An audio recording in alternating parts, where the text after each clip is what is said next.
Barnaby the bear lived in a small, moss-roofed cottage nestled at the edge of the Whispering Woods. His home was a haven of soft lamplight and quiet contentment, where the scent of warm berry tea often mingled with the subtle fragrance of old books and dried lavender.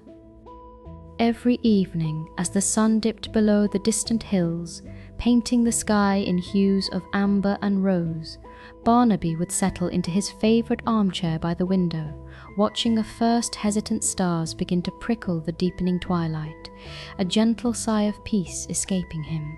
One particular evening, however, was different.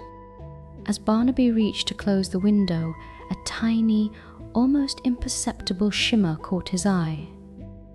It was not the dew on a spider web, nor the playful glint of a firefly.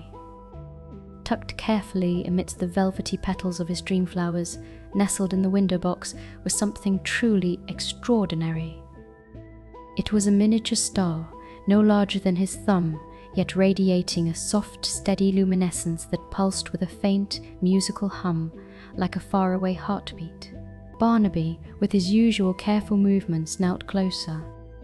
The tiny star seemed to tremble slightly, a silent, delicate plea in its soft glow. It felt displaced, lost, like a single forgotten note in a grand symphony.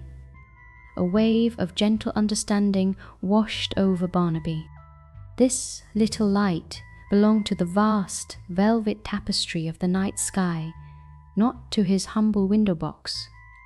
It yearned for its true home.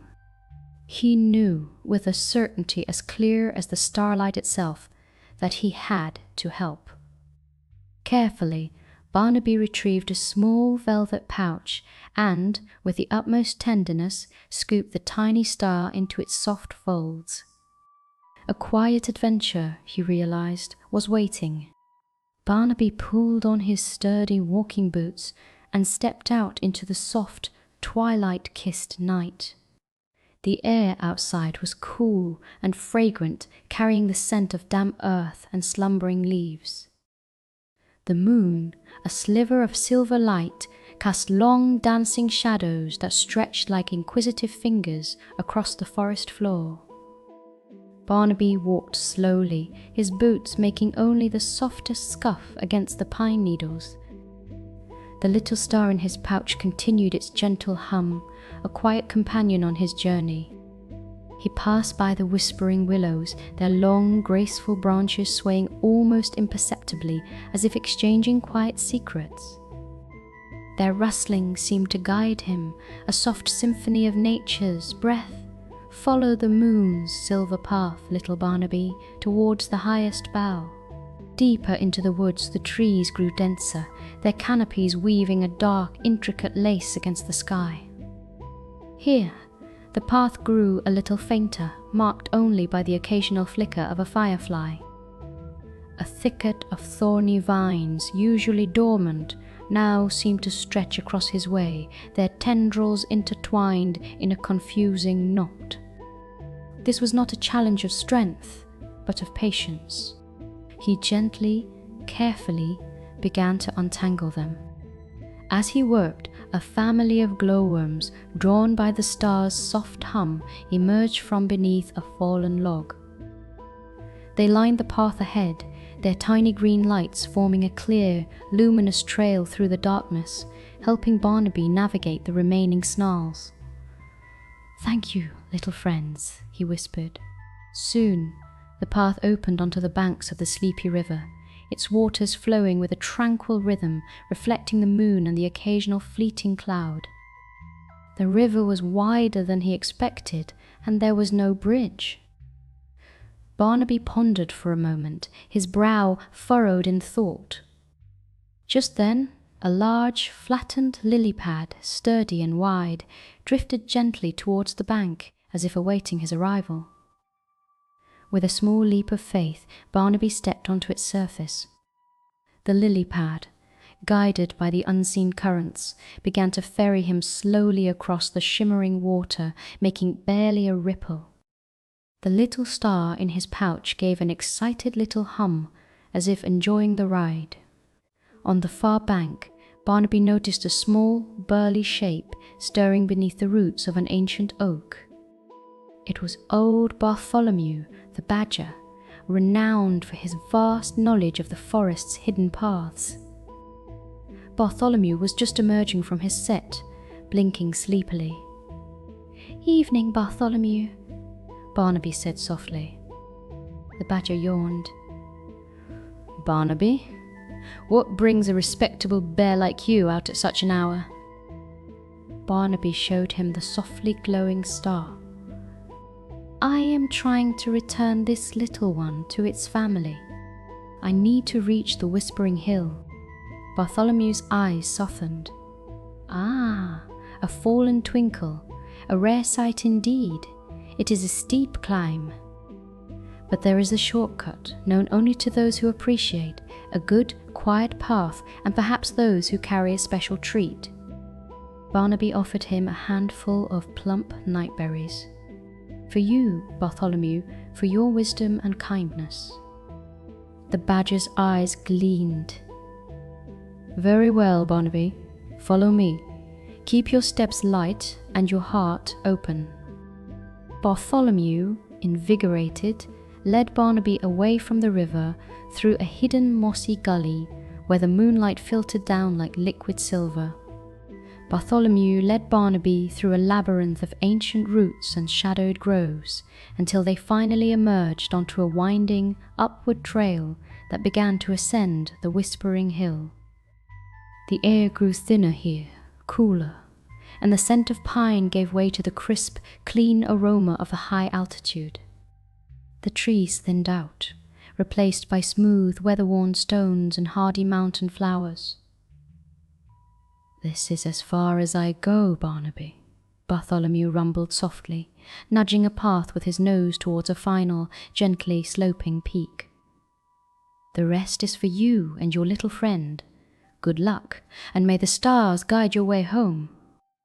With a last contented sigh, the old badger turned and began his slow descent back into the comforting shadows of the lower forest.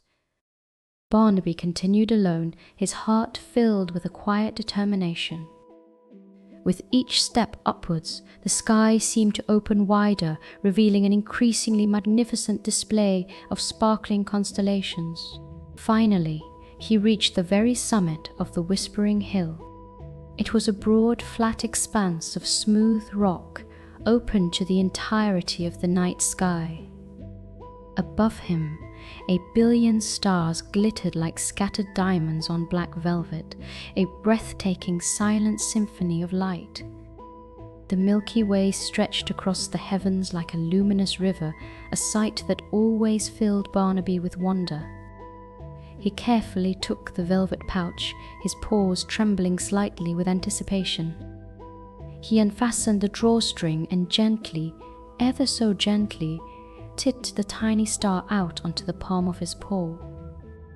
It pulsed with an astonishing brilliance, its light brighter and steadier than ever before.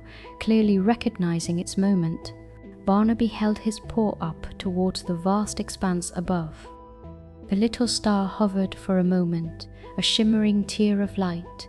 Then, with a joyful, almost inaudible ping, it ascended.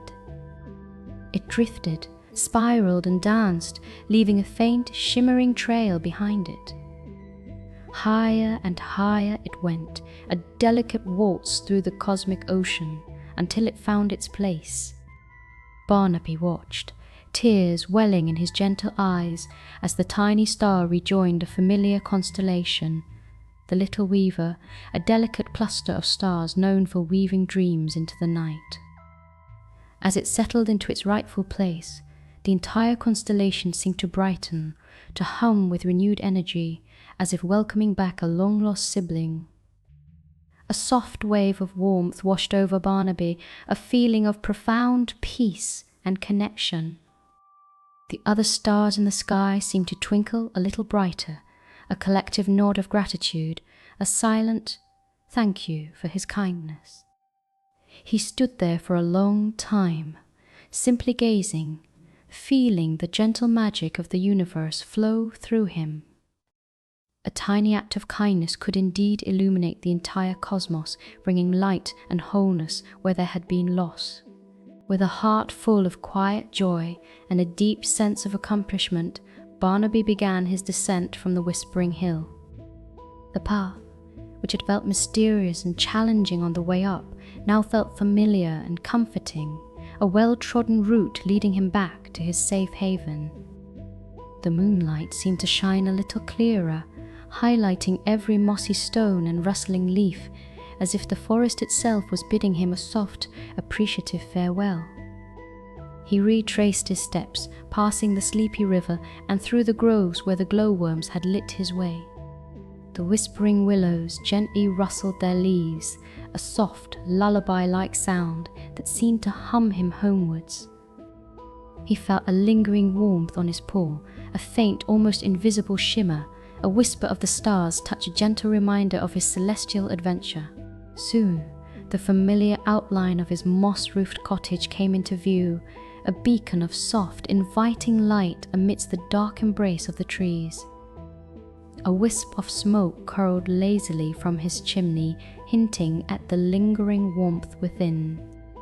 Barnaby stepped through his front door, and the air inside felt instantly cozier, imbued with the quiet magic of his journey.